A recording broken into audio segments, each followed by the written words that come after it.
key point about democratic government? Alternations in power. We're the pro-Israel Zionist group on campus.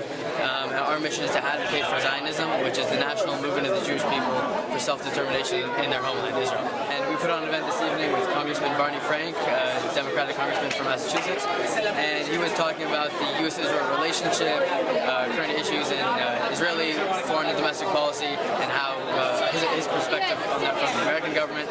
And we were really happy to have him here with us. It's a great honor for us. It is one of the freest democracies in the world.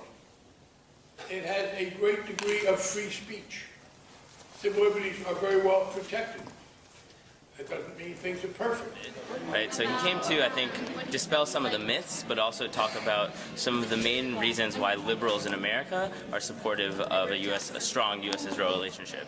He talked about civil liberties. He talked about free speech, right? Gays in the military. He talked about many things that, as a liberal, right, as he has proven, to be a strong, staunch liberal in Congress. The fact is that Israel has also assimilated immigrants in a very, very open and effective way, including immigrants of different races and different cultural backgrounds. He's talked about how, as a liberal, and from that, within that context and from that perspective, he has outwardly supported Israel, although sometimes critically, right, supported overall the relationship and the strong relationship between the United States and Israel.